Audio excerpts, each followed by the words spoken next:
Bonjour et bienvenue sur la petite pause JDR. Alors avant de vous laisser votre petit overlay du lundi, eh bien je tenais à vous prendre un tout petit peu de votre temps pour du coup vous évoquer, vous parler un petit peu eh bien, de ce nouveau JDR qui est Terra Incognita.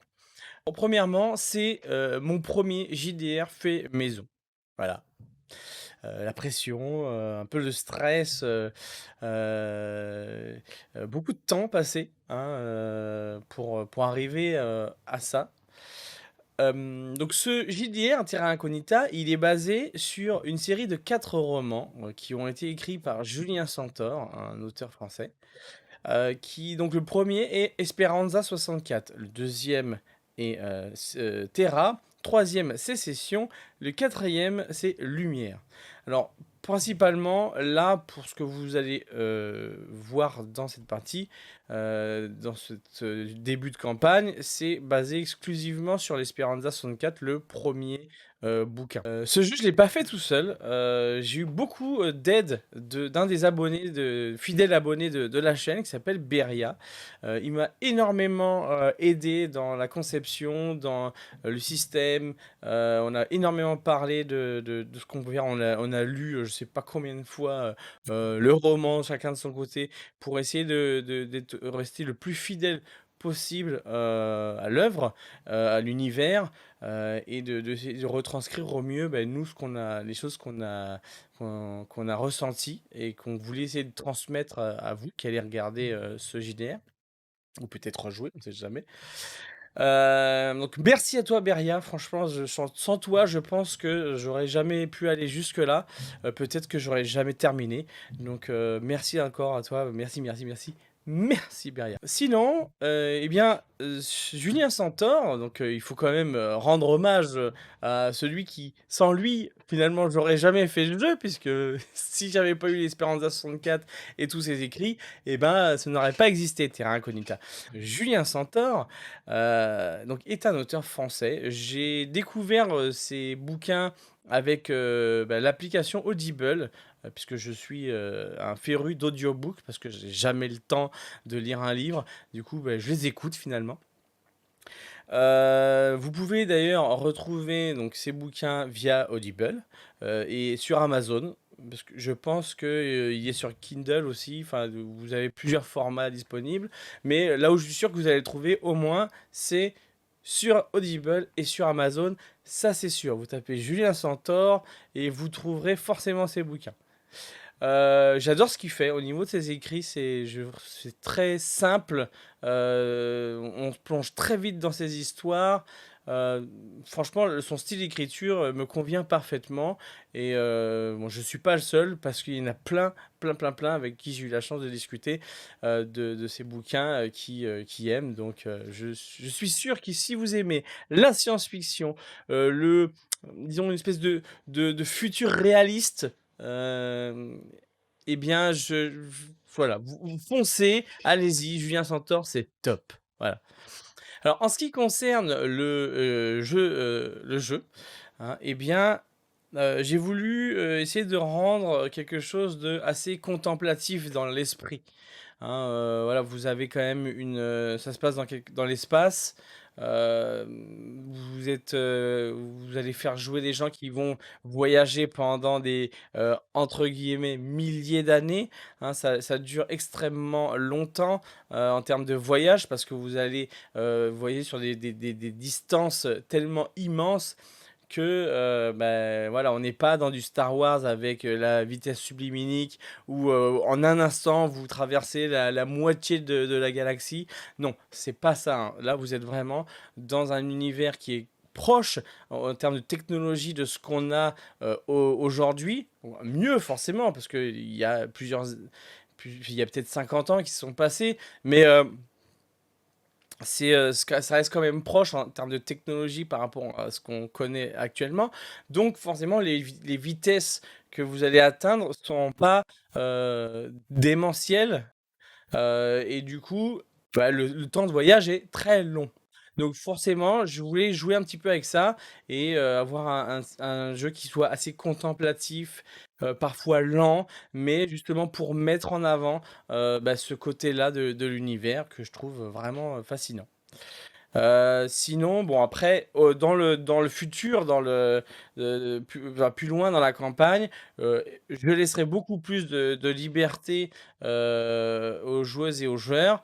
Mais là, pour l'instant, pour le début, spécialement la première et la deuxième session, hein, vous verrez, les joueurs sont, un peu dans une ligne. C'est un peu linéaire, un peu sur des rails, mais c'est complètement voulu. Parce que, voilà, je essaye de poser un peu l'univers, poser un peu les bases, essayer qu'ils aient le plus d'informations possible pour finalement après, pouvoir, gérer ça seul, sans trop à poser de questions finalement. Bah, écoutez, je pense que j'ai un peu, j'ai dit l'essentiel. Sachez que si jamais le jeu vous plaît, hein, n'hésitez pas si vous voulez le faire jouer ou si vous avez des questions, n'hésitez pas à me contacter soit via les commentaires, soit si vous êtes sur le Discord, eh bien, me poser des questions ou en message privé. Je serai ravi de pouvoir vous répondre. C'est un jeu que je vais partager, hein, si ça vous intéresse, parce que, bah, voilà, c'est le premier. Puis moi ça me fait plaisir, hein, je fais ça aussi un peu, pour ça, hein, c'est le but de la chaîne, partager du JDR, voilà. Donc, je vous remercie d'avoir pris le temps, d'écouter cette petite vidéo, dans la vidéo et écoutez, je vous laisse à l'overlay et puis, je vous dis à la prochaine. Ciao, ciao! Salut les rôlistes, sachez que vous pourrez retrouver le podcast de cette session vidéo sur Spotify, PodCloud et Google Podcast, et ça une semaine après sa sortie. Voilà, des bisous!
« 1er janvier 2095. Vous êtes dans le TTM, le tube de transport magnétique, qui vous emmène à plus de 900 km/h vers la destination d'Antoche, le site du projet Exodus, le plus grand au monde. Vous êtes assis parmi un groupe de 200 personnes qui se dirigent tous vers leur futur départ. Vous êtes pensif, le regard plongé dans le vide. On vous a donné une valise pouvant contenir 15 kilos. Vous y avez mis vos souvenirs d'un présent qui sera bien assez tôt votre passé dans un futur si lointain que vous ne pouvez l'imaginer. Vous savez que même si vous avez l'impression que ce tube semble immobile, chaque seconde qui passe vous rapproche un peu plus de votre départ. Vous fixez cette valise et laissez votre esprit divaguer. 5 ans. Ces 5 dernières années passées dans vos écoles spatiales ont servi à arriver à ce jour. Même si vous n'avez aucun doute sur ce que vous vous apprêtez à faire, vous ne pouvez vous empêcher de vous laisser submerger par une peur, un vertige. Dans quelques heures, vous allez quitter la Terre pour ne plus jamais y revenir. Laissez derrière vous vos familles, vos amis, vos amours. Tout cela pour une destination que vous ne connaissez pas et que personne ne connaît d'ailleurs. Existe-t-elle vraiment? Ou n'est-ce qu'une chimère, un rêve? Allez-vous trouver cet Éden ou disparaître dans le froid abyssal de l'espace? Mais d'un autre côté, si vous trouvez ce paradis, alors vous deviendrez des légendes. Les premiers à poser la première pierre d'une nouvelle humanité. Les premiers à définir les fondations d'une nouvelle civilisation. Peut-être que les générations futures vous prendront pour des dieux, les créateurs de ce nouveau monde, et tout cela vous donne le vertige. Vous êtes coupé dans votre rêverie par une voix a priori enregistrée. Celle-ci raconte la genèse et les grandes dates du projet Exodus. Le projet Exodus est né en 2074. Il est la réponse aux grands problèmes dont l'humanité doit faire face. En effet, depuis les années 2000 et même avant, les scientifiques ont tiré la sonnette d'alarme sur la surexploitation des ressources de la planète et de la pollution que cela produisait. Mais les gouvernements et les grandes entreprises, aveuglés par le profit, ont fermé les yeux et, malgré quelques demi-mesures pour se donner bonne conscience, ont laissé les choses se dégrader. Au même moment, des spécialistes en démographie ont averti du risque important de ne pas contrôler les naissances et laisser la population croître. Mais voilà, aujourd'hui, nous subissons les conséquences de leurs erreurs. Depuis, la Terre a connu des bouleversements climatiques sans précédent. Des régions entières ont disparu suite à la fonte des calottes glaciaires, des espèces végétales et animales se sont éteintes, des désastres climatiques ont tué des millions de gens. Il a fallu attendre 2070 pour qu'enfin les gouvernements admettent leur erreur et prennent les bonnes décisions. Contrôle des ressources, interdiction des produits et des pratiques polluantes, mais la chose la plus importante restait à faire. En effet, des scientifiques, après de nombreuses études, ont déterminé le nombre d'habitants pour que la Terre puisse, sans contrainte, subvenir à leurs besoins. Et ce nombre, c'est 6 milliards. Mais en 2070, la population mondiale s'élevait déjà à 11 milliards, soit 5 milliards de trop. Évidemment, les gouvernements ne pouvaient pas se résoudre à un génocide, alors après de nombreux débats, études, projets, Exodus est né. Vous vous sentez repartir dans votre rêverie. Exodus.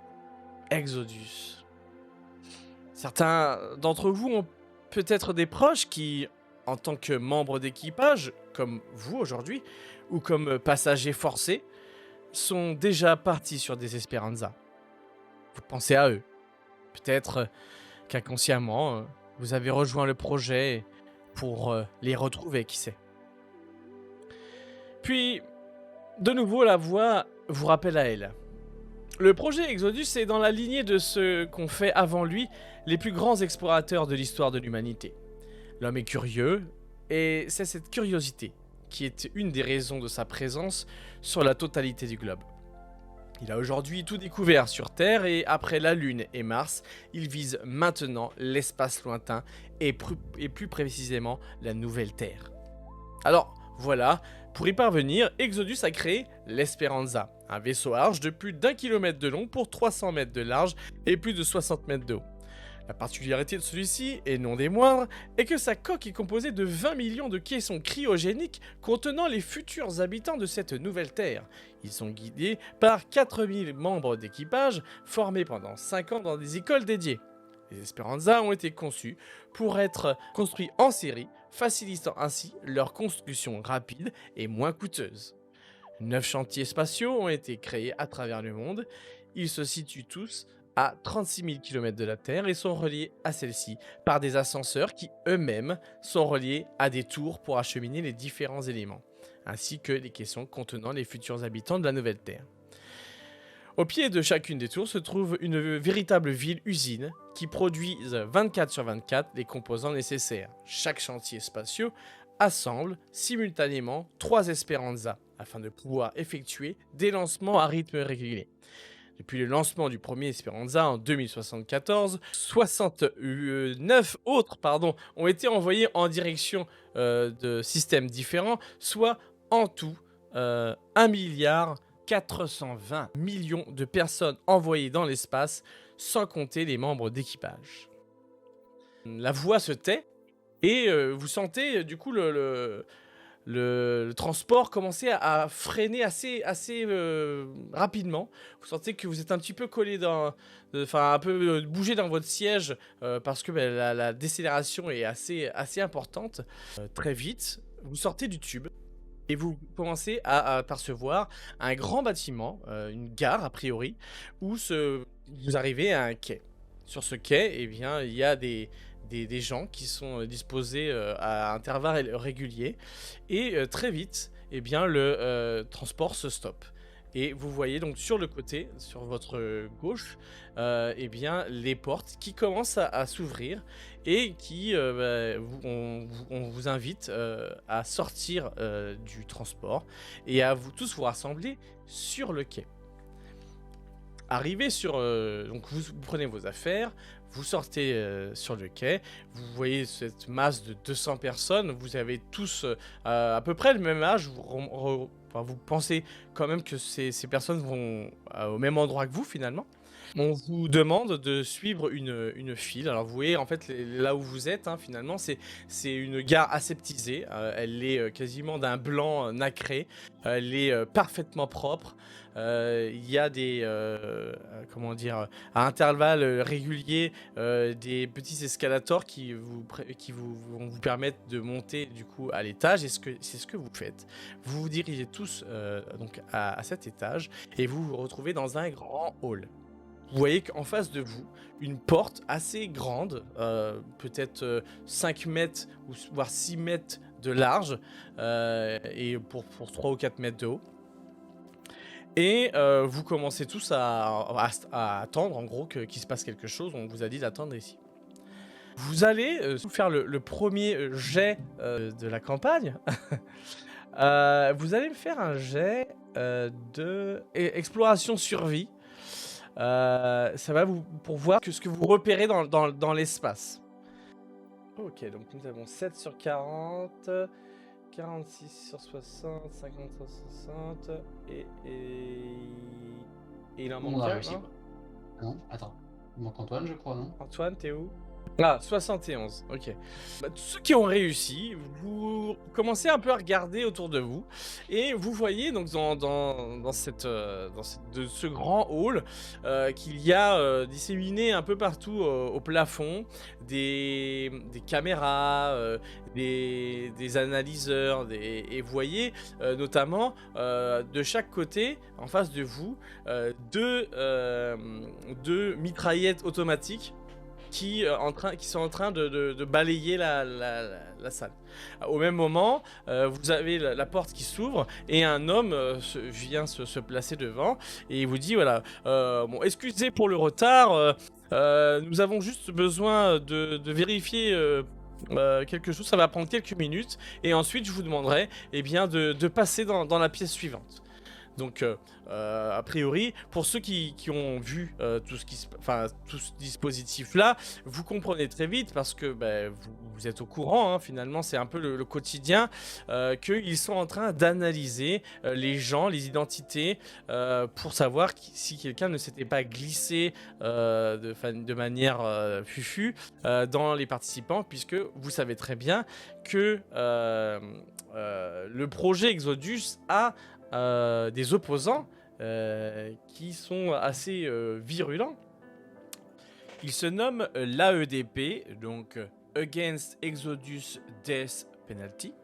Alors c'est vrai qu'au départ, ils n'étaient que pacifiques, hein, donc ils militaient contre le projet parce que pour eux c'était tout bonnement des peines de mort dissimulées, envoyer des vaisseaux avec plus de 20 millions de personnes dedans dans l'espace, pour eux c'était juste, ils balançaient les gens pour vider la planète, hein, c'était un moyen détourné de faire un génocide, et donc ils demandaient que ce soit juste supprimé, pour qu'ils arrêtent de faire ça, qu'ils fassent autrement. Et à côté de ça, eh bien, le projet Exodus disait que de toute façon, ils n'avaient pas le choix, parce que si on ne faisait rien, eh bien, la planète ne pourrait pas subvenir à toute cette population, et ce serait été l'entièreté de la race humaine qui aurait pu disparaître.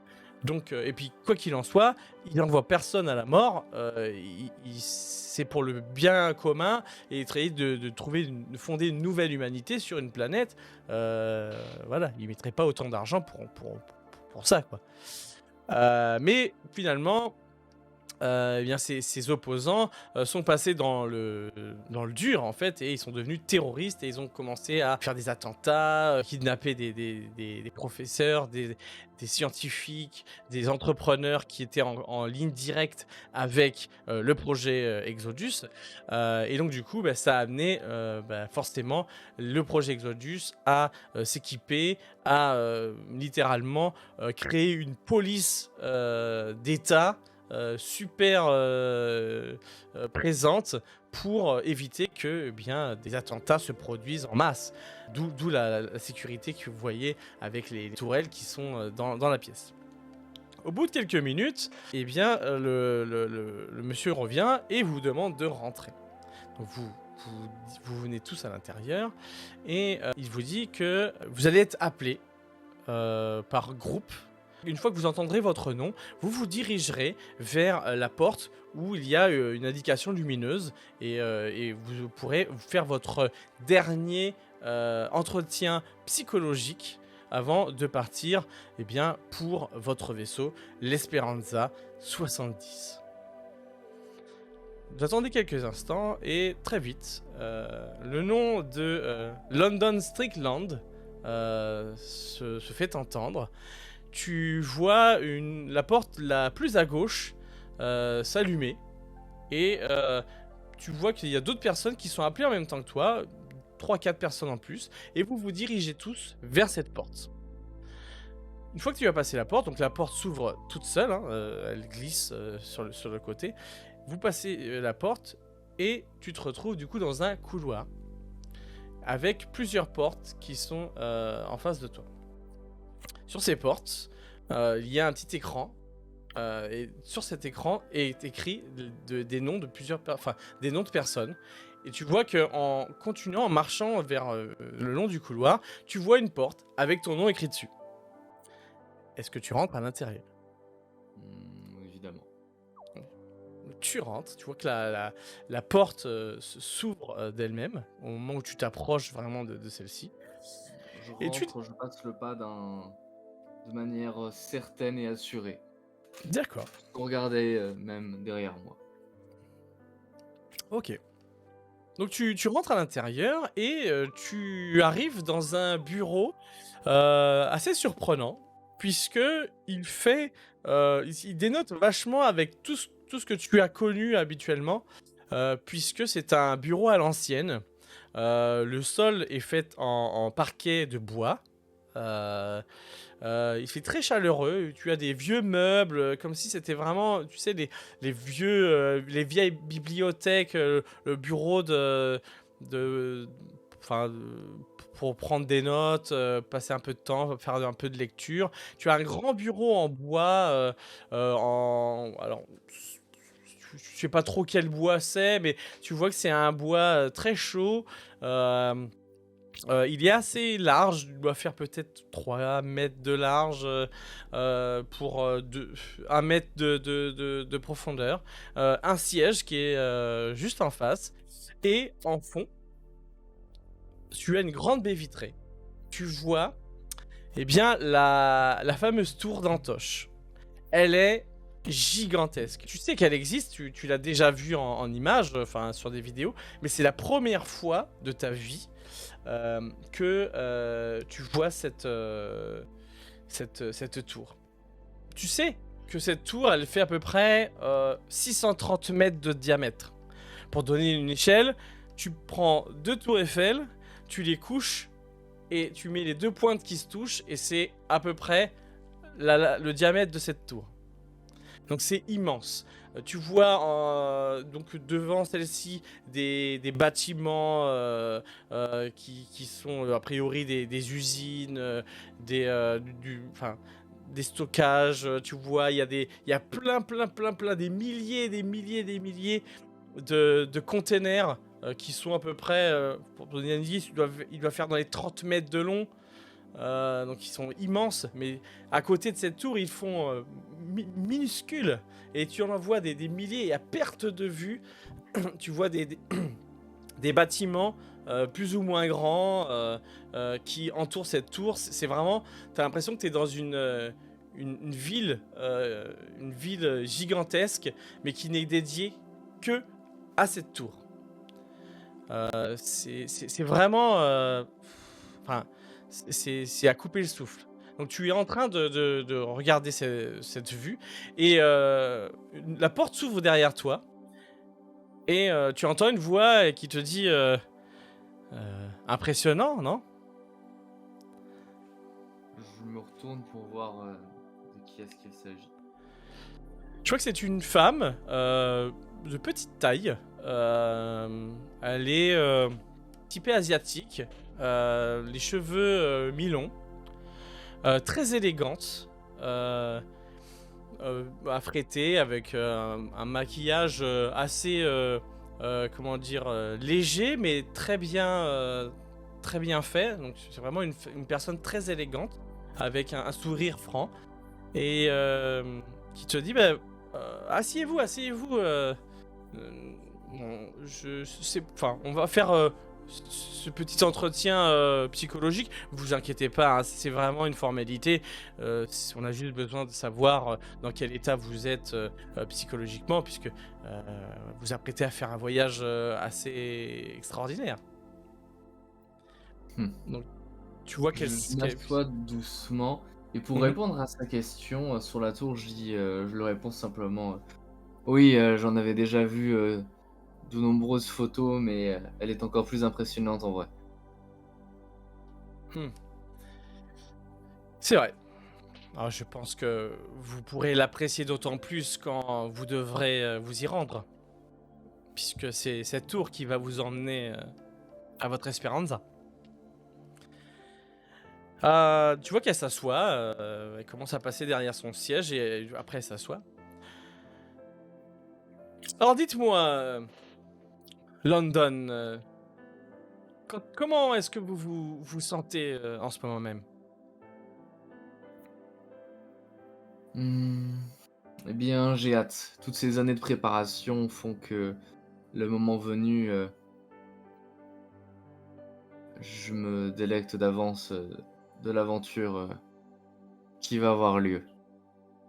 De pouvoir resserrer les boulons qui composeront notre équipe. Nous allons marquer l'avenir et j'en suis certain. C'est pour ça que nous avons été préparés. Bien évidemment, évidemment. Mais dites-moi, qu'est-ce qui vous a fait, qu'est-ce qui vous a décidé à faire partie de cette expérience, cette aventure Exodus? Eh bien, voyez-vous, Je suis membre d'une famille de 3 enfants et j'ai toujours été le préféré de ma mère. Non pas OK. pour une raison ou une autre, mais simplement parce qu'elle a toujours dit que j'étais destiné à faire de grandes choses. Mon frère, lui, a continué dans l'entreprise familiale et le dernier, il est encore trop jeune pour ça. Alors oui, D'accord pour et moi, c'est comme une évidence. d'accord et mais vous comprenez que tout de même que, vous êtes, sur le point de les quitter pour toujours? Il n'y aura pas de retour Oui, évidemment, et c mais je sais qu'ils penseront à moi et personnellement, je penserai à eux. Après tout, nous avons eu le temps de profiter et de faire notre deuil. mmh, OK, OK, ça s les au revoir se sont bien passés? Vous Oui. oui? OK, très bien, très bien, très bien. À vrai dire, nous Hem, n'étions pas si proches que ça. Nous avions, une, vision peut-être, avant-gardiste sur le concept même de famille, que j'ai moi-même pu décortiquer, plus tard, en lisant différents ouvrages, d'auteurs. OK. Rappelez-moi, nous sommes, confrères finalement, si je ne m'abuse? Exactement, Mmh, et consoeurs. oui. Heu, OK, donc c'est très bien, écoutez, vous m'avez l'air d'être, prêt pour, cette aventure. Vous avez l'air d'être, décidé et bien j'espère que tout se passera bien et que vous pourrez atteindre ce que vous voulez atteindre par ce voyage. Je vais vous demander du coup de ressortir et puis vous vous dirigerez. Mais enfin, il y a un homme dans le couloir qui va vous indiquer le chemin à suivre pour la suite. Je vous souhaite un bon voyage et puis euh, à, à jamais alors. Vous ne ferez pas partie de la traversée alors? Écoutez, je ne peux pas vous en dire plus, mais Vos paroles sont pourtant claires, l'intention derrière. oui, oui, écoutez, je verrai bien. J'aime bien un petit peu de mystère. Peut-être vous me verrez, peut-être pas. Vous n'en avez pas pour moi, je peux lire en vous comme dans n'importe lequel de ces livres, que vous voyez autour. Alors vas-y, bah, fais-moi un jet de psychologie, tiens. Je croyais que c'était elle qui me bah, vas-y. Alors, je te fais ça. Alors, 95. 95? Oui. Eh bien, finalement, toi qui pensais pouvoir lire en elle, comme un livre ouvert, eh bien, pas du tout. Puisque, tu as un doute, tu ne sais pas vraiment, les derniers mots qu'elle a employés, l'attitude et la posture qu'elle a te créent le doute, alors qu'avant tu étais sûr de toi Mmh. finalement, plus du tout. Ah, du coup, j'apprécie pas trop, je grince un peu des dents. J'aime pas les gens, sur lesquels j'ai pas l'impression d'avoir un certain ascendant. Alors, dans le sens où, bah, justement là, je suis en position de, vulnérabilité. Du coup, bah, simplement, je lui dis, au revoir, de manière chaleureuse. Je me lève et j'y vais. Bon, bonne journée à vous et du coup tu sors, et effectivement tu as un homme qui t'attend, dans le couloir et qui t'indique, une direction à suivre et tu OK, t'y rends. parfait. Dans le même moment, enfin, à peu près au même moment, mais bon voilà, ça vous arrive à peu près tous en même temps, hein. Vous avez, du coup, Olivia, qui est appelé. Pareil, tu as une porte qui t'indique, qui s'allume et du coup tu t'y rends avec plusieurs personnes et tout comme ton camarade London, il y a une porte avec ton nom écrit dessus. Et je suppose que tout comme lui, tu vas rentrer à l'intérieur. Évidemment. Évidemment. Parce que si tu dis non, on est dans la merde. Alors,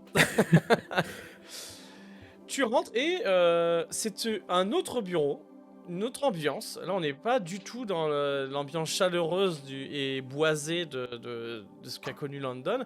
Là, c'est un bureau sommaire, vraiment froid, métallique. Le sol est en... Alors, c'est pas de la ferraille, mais bon, c'est vraiment un lino, enfin, une espèce de sol plastifié, super froid, blanc. La table est blanche. Il y a quoi? Il y a un pot en plastique, il y a un crayon à l'intérieur, quelques feuilles posées. Et dans la chaise qui est en face de toi, il y a un homme qui doit avoir la cinquantaine, qui est dégarni, hein, qui est chauve. Il a il est très marqué. Tu vois qu'il doit être un petit peu fatigué par les années. Même si bon, il arbore quand même un sourire. A priori, tu sais pas si c'est de façade ou c'est un sourire sincère. Hein. Et donc il t'accueille. Et il dit bonjour Olivia, asseyez-vous, je vous en prie. Bonjour. Dites-moi alors, enfin, vous savez pourquoi vous avez décidé de faire part de ce projet Exodus? Bien sûr, je pense que c'est un projet très intéressant dans lequel mes compétences peuvent être, ma foi, bien utilisées et si je peux me rendre utile, envers l'humanité, alors, je pense que c'est ce que je dois faire. Hum, hum. Euh, Vous n'avez pas eu d'appréhension à quitter votre famille, vos amis Mmh, je n'ai pas vraiment beaucoup de personnes que je laisse derrière moi. Ah, euh, quand même quelqu'un, un proche ou personne? Oh, quelques amis, quelques anciens confrères, oui. D'accord. Oui, donc du coup, vous n'avez pas forcément d'attache forte sur Terre. Non, non. Ok, ok. Euh, Qu'est-ce que vous imaginez pouvoir apporter sur l'Esperanza et sur la mission qui va qui vous est donnée finalement?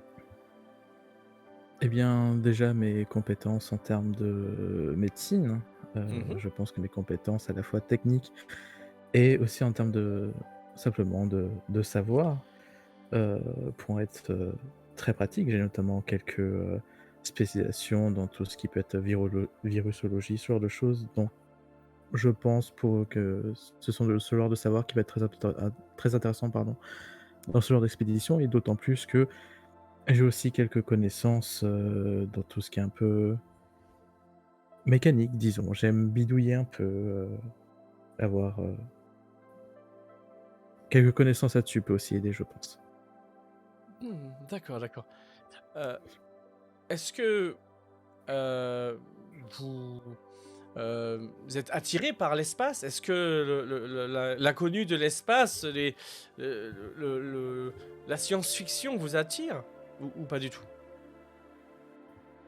Non, je dois être honnête, je ne suis pas vraiment grand rêveuse vis-à-vis de, la science-fiction, mais je suis très intéressé par contre par les avancées de la vraie science. D'accord. Eh bien, écoutez, je pense que vous serez servi, mademoiselle, parce que là, vous allez arriver dans un environnement vierge, et tout sera encore à découvrir. Et donc vos compétences seront le bienvenu, et je suis sûr que camarades, les membres d'équipage seront ravis bien que vous soyez là pour les soutenir et les aider dans cette tâche. Mais je serais tout autant ravi. J'ai vraiment un grand honneur de pouvoir aider comme ça autrui. Sinon, dernière question, aucune appréhension aujourd'hui? Vous vous sentez comment là avant le départ? Je me sens prête. J'ai longuement étudié pour. Hein. Je sais que j'ai les compétences. Je me sais, je pense, capable de ce qui m'attend. Donc je suis prête et déterminée. D'accord. Eh bien, très bien. Je vais vous demander du coup vous allez pouvoir y aller. Dans le couloir, vous allez trouver une personne qui va vous indiquer la suite du chemin qui vous emmènera vers votre vaisseau. Très bien. Je vous souhaite bonne chance pour la suite, bon voyage et tout le meilleur. Évidemment, tout le meilleur. Au revoir. Du coup, tu sors et là encore, il y a une femme qui est à l'extérieur et qui te demande, qui te dirige vers la suite de ton aventure finalement. Par la suite, nous avons Wade Palmer, ton nom est cité et tu te diriges aussi vers cette porte. La porte, tu rentres dans le couloir, une porte à ton nom, tu rentres dans cette porte et tu te retrouves devant le même bureau que London. Et cette femme qui est assise dans son fauteuil, mais cette fois-ci, elle a le siège qui te tourne au dos. En fait, elle est en train de regarder la vue sur la tour au moment où tu arrives. Est-ce que tu dis quelque chose de particulier? Tu sais pas si elle t'a entendu ou pas, mais en tout cas, elle est toujours dos à toi, en train de regarder la tour. Je pense que je vais m'approcher, attendre un petit instant, pas trop sûr de si on m'attendait vraiment ou pas, puis je vais me racler la gorge assez bruyamment. Et du coup, tu vois qu'elle se retourne pas, mais elle te dit Wade Palmer. Alors, je ne sais pas trop quoi penser de vous. Attention, hein, n'y voyez aucun jugement particulier, c'est que votre cas est assez... n'est pas courant finalement, et là tu vois qu'elle se retourne, donc tu vois cette femme asiatique plutôt charmante. Je crois savoir que vous avez une sœur qui est déjà dans le projet? Oui. Pourrais-je savoir, du coup, la raison de votre implication dans le projet Exodus? Je pense que je peux être utile dans plusieurs domaines et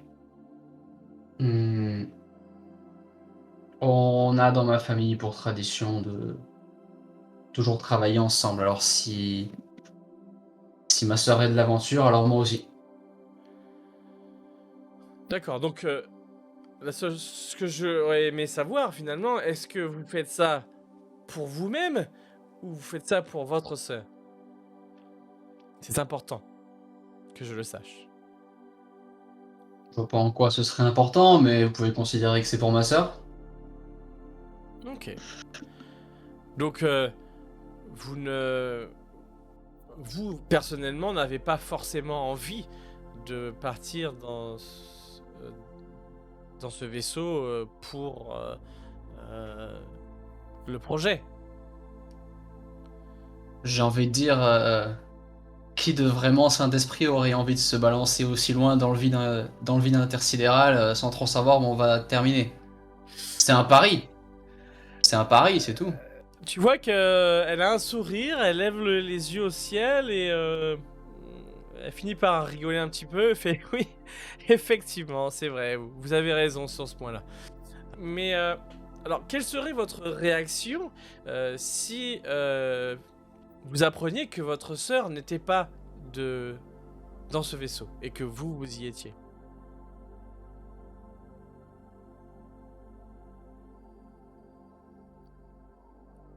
On parle en théorie. Je vous pose simplement la question.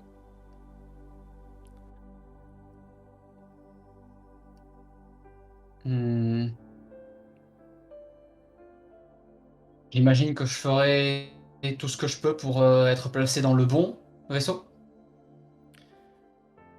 Eh bien, sachez que malheureusement, avec le projet et la complexité de celui-ci, nous ne pouvons pas, comment dirais-je, changer les gens de place pour les mettre ensemble ou quoi.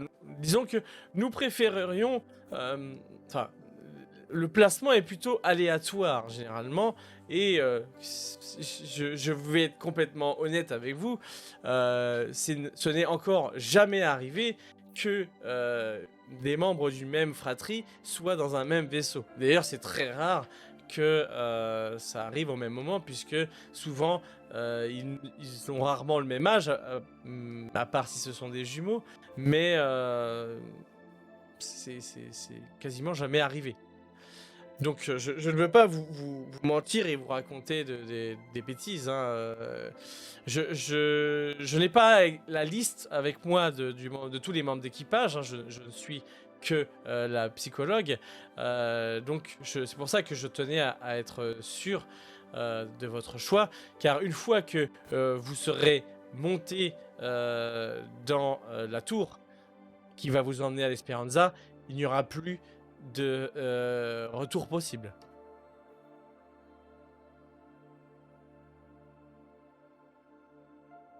Donc, c'était pour ça que pour moi c'était important de savoir. Vous le savez alors maintenant. Ok. Eh bien, vous n'avez que votre sœur ou vos parents sont toujours ici?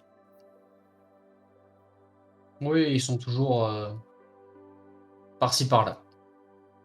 D'accord, vous avez pu leur dire au revoir avant de venir ici? Oui, un petit coup de téléphone. D'accord.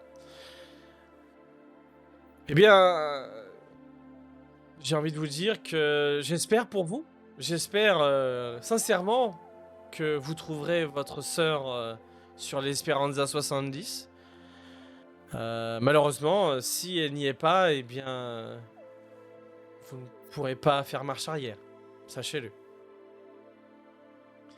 Je vais du coup vous demander de bien vouloir continuer, sortir, et une personne vous prendra en charge pour vous amener à la tour pour votre départ. Je Au vais me revoir. mettre en route directement. Oui, au revoir.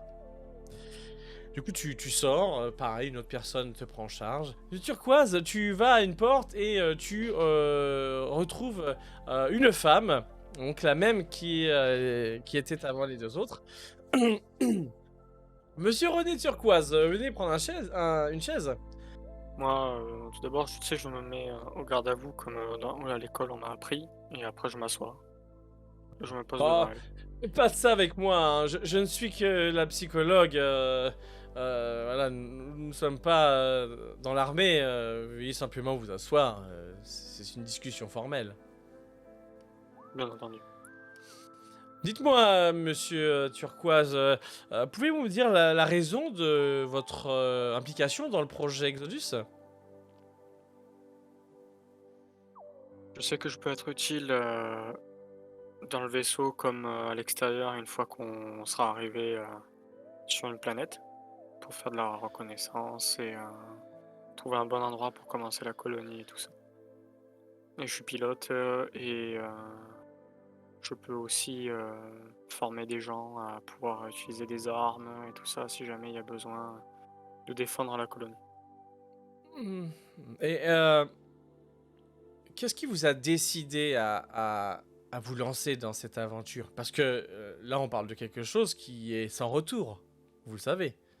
Oui, bien évidemment. Je... Ma petite sœur a été forcée à venir dans un des Esperanza. Ah, Donc, vu qu'on est orphelin, on n'a pas eu de possibilité. Donc, du coup, je me suis inscrit à la première école qui a pu me prendre pour pouvoir venir dans ce vaisseau. Qui est moi-même français d'ailleurs. D'après ce que j'ai compris, il est français ce vaisseau.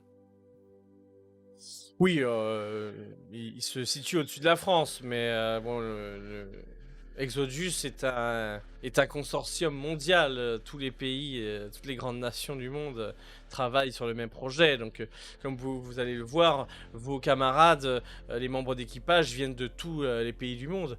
Il n'y a pas forcément, ce n'est pas un équipage français, comme vous pouvez le voir. Euh, D'accord, et vous avez encore de la famille Ah mais non, vous m'avez dit que vous étiez orphelin, oui, mais pas d'oncle, de tante, de... Je serre un peu les poings, mais après je me calme un peu. Et je dis c'est mon oncle qui est en Bretagne. D'accord. Et vous avez pu le voir avant de partir? Vous avez pu faire vos adieux? Oui, bah, il savait déjà que en m'inscrivant dans cette école qu'il allait plus me revoir, bien évidemment. D'accord. Ok, eh bien... bah, je vous remercie, monsieur Turquoise. Vous allez pouvoir du coup sortir et suivre la personne qui vous prendra en charge pour la suite, qui vous emmènera à la tour. Merci. Je me lève et je vous resalue et je repars D'accord. par la porte qu'il m'a indiquée.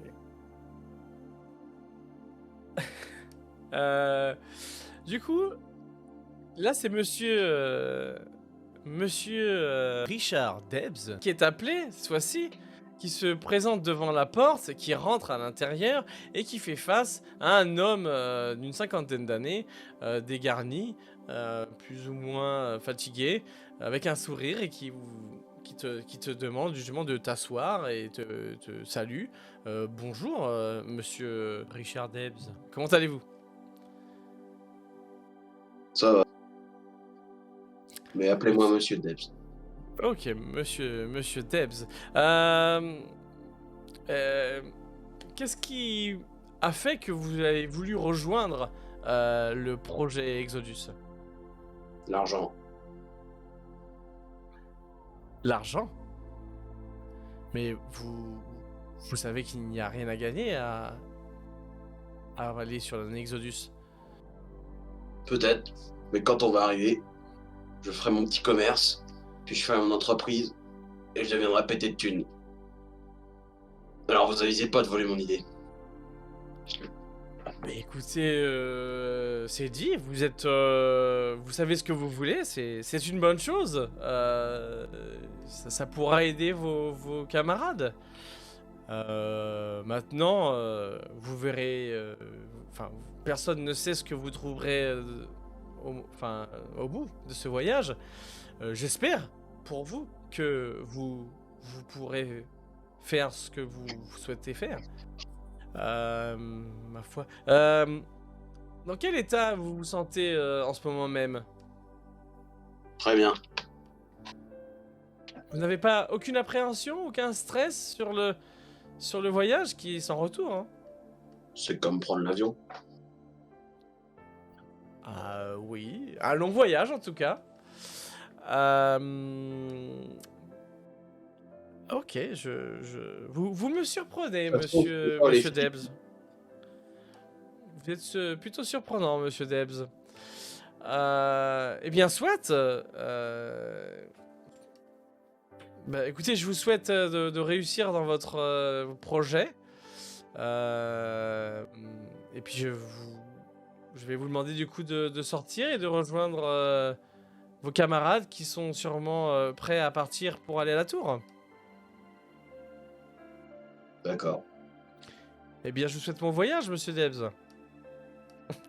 Tu laisses dubitatif le psychologue qui était avec toi. Tu sens qu'il est... il est... C'est la première fois qu'il a une personne qui est aussi comment dire ça, déterminée dans ce qu'elle veut faire de son avenir sur une nouvelle planète. Mais voilà. Une fois sorti du bureau, tu rejoins tous les autres membres d'équipage qui attendent tous devant des bus alignés les uns à côté des autres. Vous avez tous récupéré votre valise et on vous demande tous de rentrer dans ces bus qui vont vous amener en bas de la grande tour d'Antoche. Sur le trajet, eh bien, vous pouvez vous rendre compte de l'immensité du site. Il y a déjà cette immense tour qui, en gros, prend quasiment toute la place au niveau visuel, mais vos bus, en gros, slaloment un petit peu entre des bâtiments plus ou moins grands. Vous avez donc en gros vous arrivez à discerner un hôpital, différentes usines de traitement. Il y a des drones qui volent un petit peu partout. Alors vous ne savez pas forcément si ce sont des drones de sécurité ou des drones de transport. Ça se mélange un petit peu. Vous passez à côté d'engins de levage, c'est vraiment là vous rendez compte du fait que Antoche c'est une ville-usine et plus vous vous rapprochez de cette tour d'Antoche et plus vous sentez naître en vous une petite appréhension, ça commence à se ruminer. Alors en fonction des uns et des autres, c'est plus ou moins fort, mais même pour les plus déterminés et costauds mentalement, ça commence quand même à peser sur vous et vous commencez à prendre conscience de ce que vous allez vraiment faire. Vous avez le nez collé à la vitre de votre bus. Au bout, malgré tout, d'une 15 à 20 minutes, vous finissez par arriver quasiment au bas de la tour. Vos bus se stationnent entre une multitude de conteneurs. La majeure partie sont destinés à faire monter du matériel et des composants tout en haut du chantier pour la construction de l'Esperanza. Mais vous voyez également qu'il y en a quelques-uns qui sont un petit peu différents et possèdent des vitres sur un de leurs côtés et vous arrivez à distinguer à l'intérieur des sièges qui sont disposés en ligne et a priori ce sont les conteneurs qui vont vous servir à monter dans la tour et arriver jusqu'au chantier. On vous fait descendre et c'est là que vous remarquez ce caractère un petit peu automatisé de tout le processus. Et tous les 30 secondes, vous avez une grue avec une ventouse au bout qui prend un conteneur, vient le placer sur des crochets qui sont du coup sur la tour et le conteneur commence à partir en cercle, en rotation autour de cette tour et donc toutes les 30 secondes un nouveau conteneur est mis et ça ainsi de suite. Donc ça fait vraiment une chaîne, quelque chose de bien huilé et vous savez que c'est ce qui vous attend très prochainement. Une fois dehors, vous êtes accueillis par des militaires en tenue. Ils ont une stature assez rigide, très sérieuse. Vous voyez qu'ils sont plutôt pas agressifs, mais ils en imposent. Ils vous demandent de venir se placer là et de rentrer dans une salle et vous sentez qu'il ne faut pas jouer, quoi. C'est pas le moment de venir faire les andouilles avec eux. On vous emmène ensuite dans une grande pièce où il y a plein de petites cabines individuelles Et on vous demande, eh bien, tout simplement de vous changer et de vêtir une combinaison d'astronaute, hein, voilà, avec tout ce qui va bien, le scaphandre, tout ça. Vous aurez aussi, on vous fait savoir que vous allez devoir mettre une couche parce que, eh bien, le temps de trajet étant assez important et que vous serez dans une position allongée, vous n'aurez rien, en gros, vous ne pourrez pas vous lever pour aller aux toilettes si besoin est. Donc vous avez une couche qui est prévue à cet effet. Une fois que vous êtes préparé, eh bien, on vous demande de les suivre et vous êtes amené en face d'un caisson qui est donc du coup assez grand, hein, lui aussi. Il doit faire 30 mètres de long. Il doit faire au moins peut-être 4 mètres de haut pour près 6 mètres de largeur. Et en gros, vous voyez, quand vous rentrez, eh bien, 4 rangées de sièges, de 10 sièges, qui sont à intervalle de, je sais pas, de 1 mètre, même pas, non, peut-être une trentaine de centimètres. Vous pouvez vraiment juste passer ce qu'il faut entre les sièges. Pour vous donner une idée des sièges que vous avez, donc faut vous mettre dans le truc que ça ressemble à un siège de dentiste. Donc c'est quelque chose d'assez volumineux, c'est une espèce de cuir assez costaud. Ce sont des sièges qui sont tout blancs. Donc quand vous êtes quand vous serez assis, hein, là je vous donne un petit peu comment vous allez le ressentir, mais c'est quelque chose d'assez molletonné, mais à la fois vous sentez qu'il y a quand même une armature en métal. Il y a énormément de câbles qui viennent se greffer sur le siège. Vous savez pas forcément à quoi ça sert, mais ça vient surtout au niveau de la tête du siège. Vous en avez aussi qui viennent au niveau du dos. Ce qu'il faut savoir aussi, c'est que voilà, il y a dans le fond de la pièce, dans le fond du conteneur, il y a aussi une salle qui a l'air plus ou moins grande, et donc vous voyez, il y a plein de câbles tous les câbles qui vont vers les sièges arrivent de cette pièce. Donc a priori, c'est une pièce un peu de régulation. C'est peut-être là où il va se passer des choses. Donc vous arrivez là-dedans, il y a un côté qui est dédié où il y a une vitre et l'autre, tout le reste non. Donc je vais vous laisser un petit peu du coup choisir le siège que vous voulez prendre. Voilà. Ouais, après des parties en métal. Ok. Peu importe. Peu importe. Je sais pas trop. Moi, je juste. Je sais pas. Y a rien qui m'indique plus qu'un autre. D'accord, donc en gros, vous prenez le premier siège qui arrive, quoi. Ouais. Ok. Donc, ouais. Moi, le métal, je veux du métal. Je veux être le plus sécurisé possible. D'accord. Et tu m'as dit, René, c'est quoi toi? Moi, peu importe, je me fous n'importe où. Ok. Pas au fond. Ok. Donc, vous choisissez les emplacements que vous voulez. Finalement, tu te rends compte, Olivia, que il y a un siège qui est proche de la fenêtre, hein, qui était un des premiers que tu as vu qui était libre. Étant donné que tu n'as pas forcément d'appréhension particulière, tu prends celui qui vient et eh bien tu as une vue de choix. Hein. En gros, tu auras peut-être la première à voir quelque chose quand le container va monter. Donc vous vous asseyez dans un premier temps. Vos sièges sont en position assise.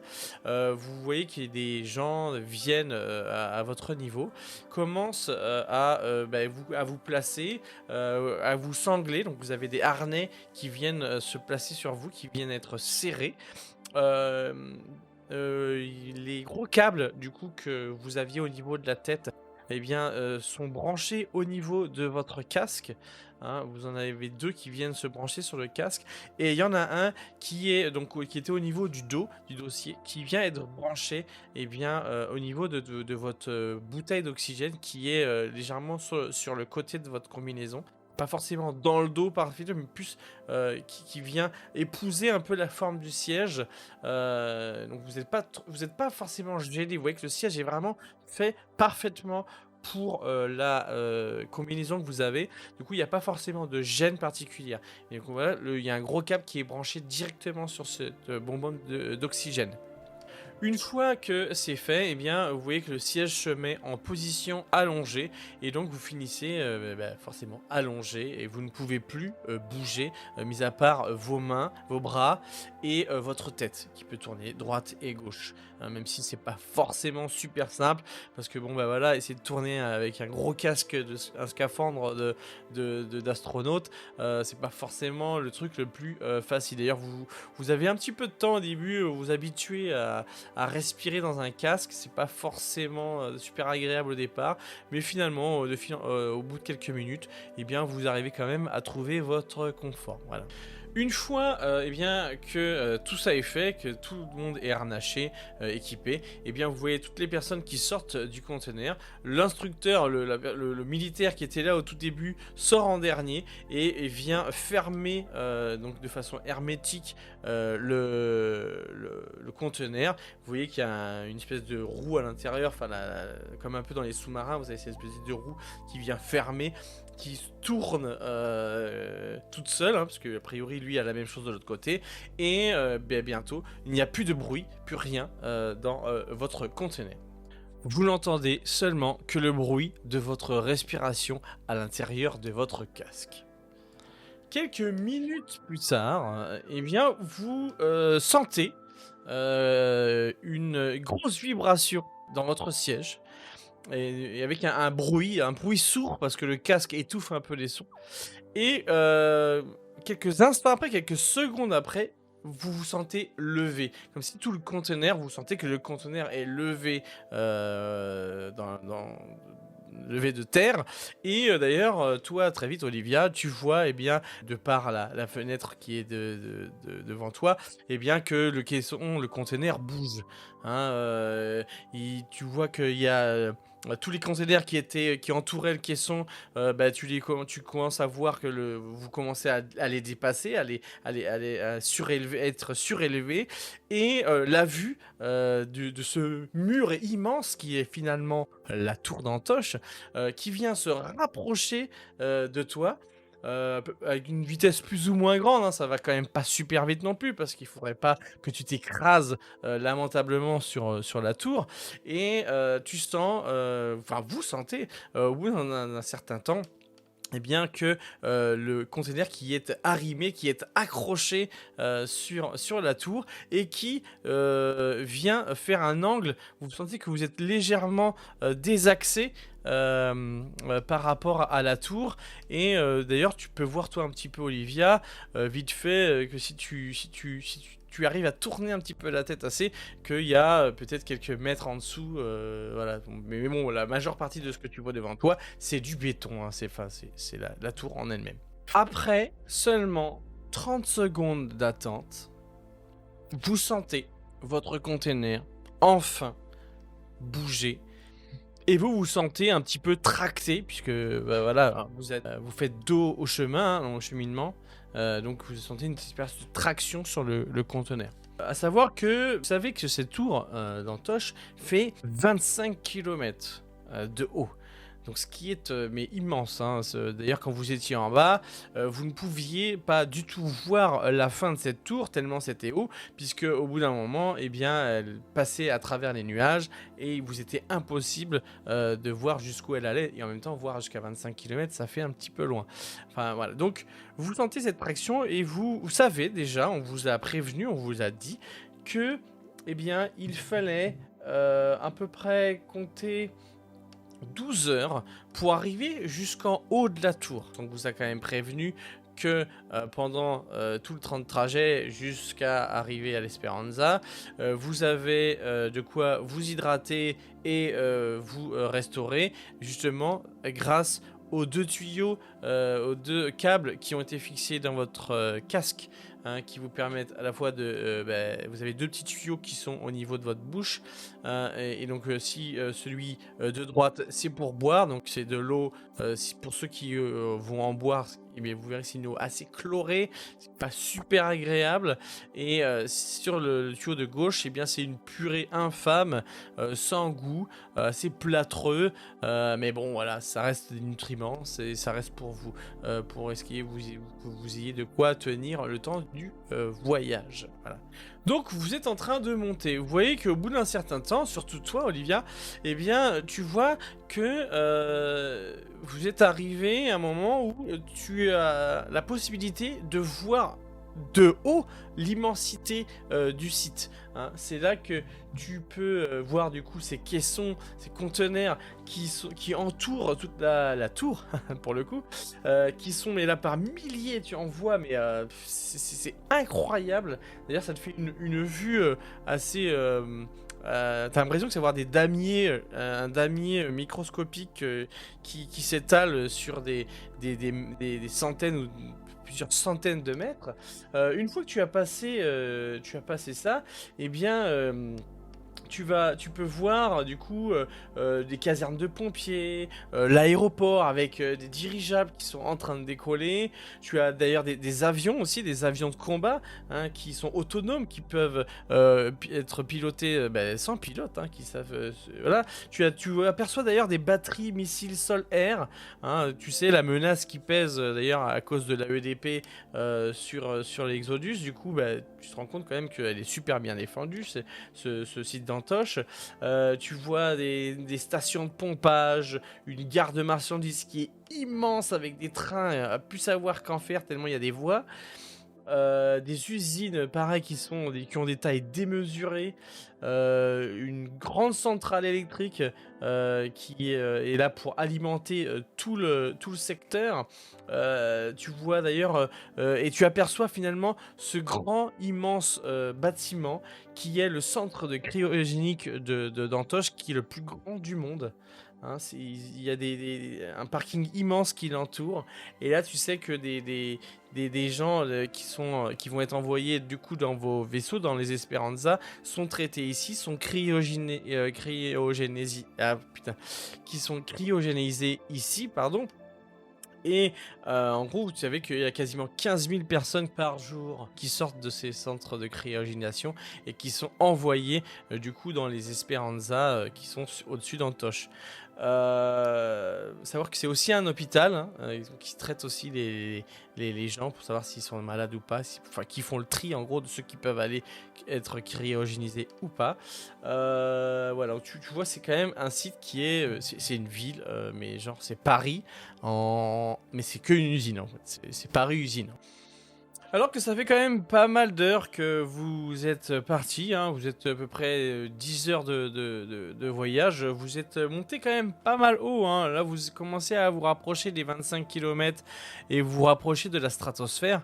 Olivia et quelques-uns d'entre vous, en fonction de là où vous êtes, vous commencez à remarquer finalement que vous ne voyez plus vraiment les détails du sol, vous êtes tellement haut que maintenant vous avez une mer de nuages là où vous êtes. C'est tout blanc, vous avez l'impression que vous êtes vous pouvez observer la neige, une banquise à perte de vue. Quelque part, c'est à la fois troublant mais aussi apaisant.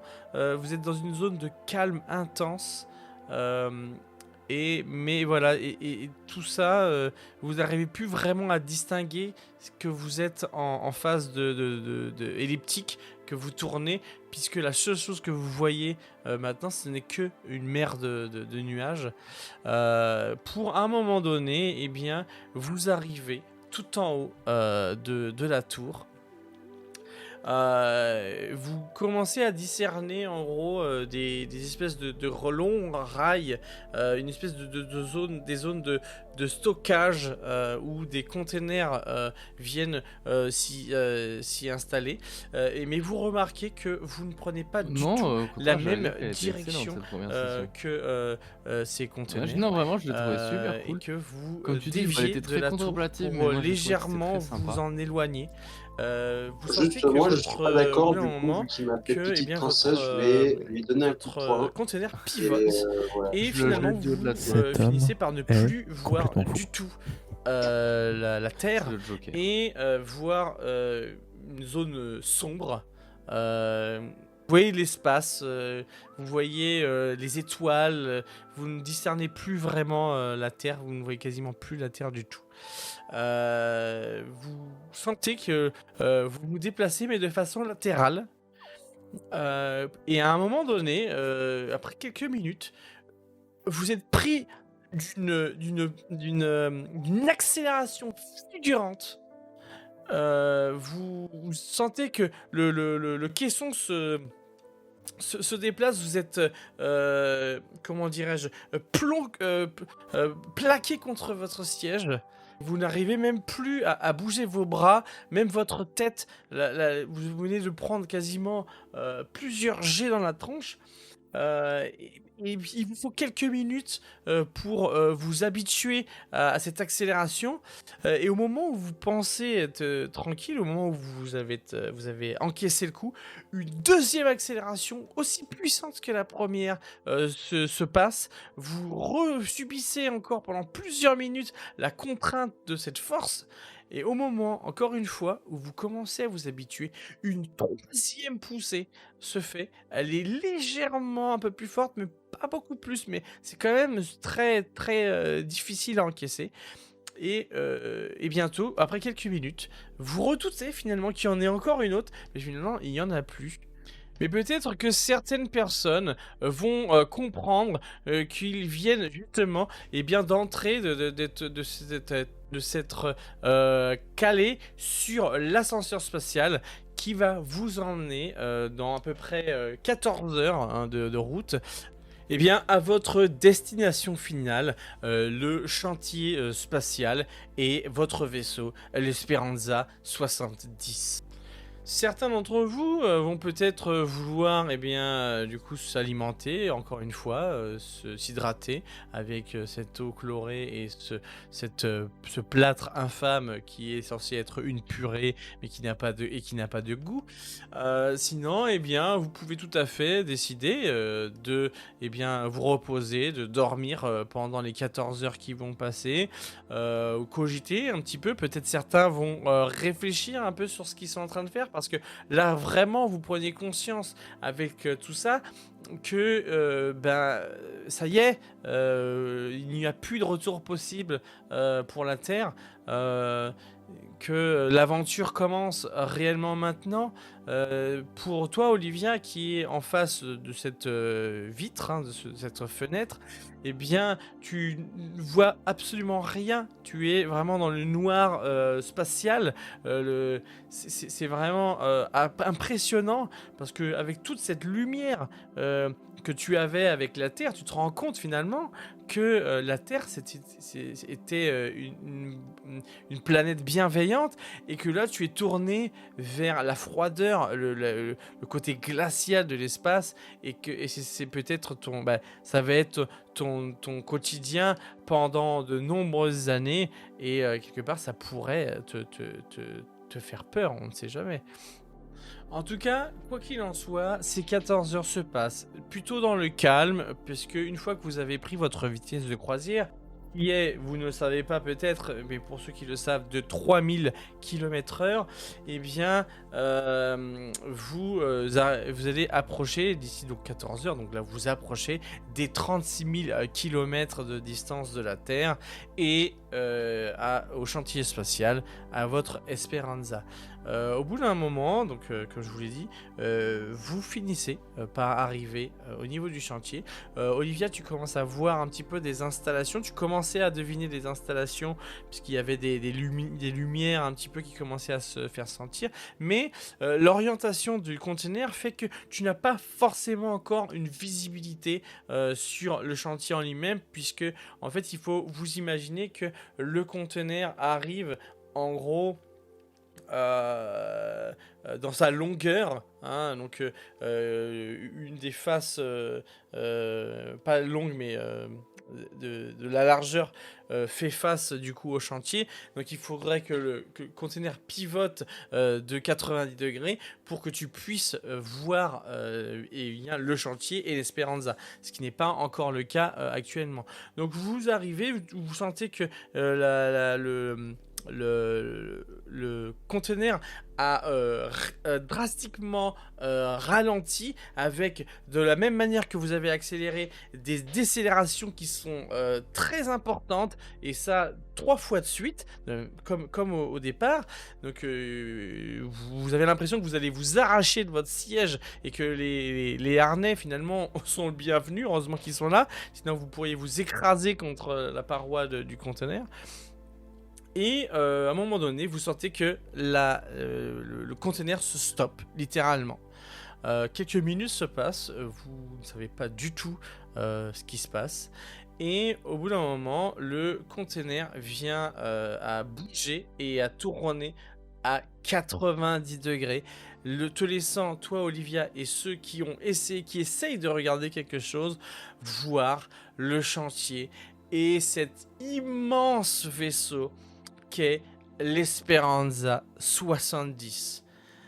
Au moment où ce conteneur se stoppe, vous avez la vue un petit peu sur tout ça, vous essayez de digérer un peu la vision parce que c'est surréaliste. Autant Antoche c'était exceptionnel, là ça dépasse tout ce que vous auriez pu imaginer.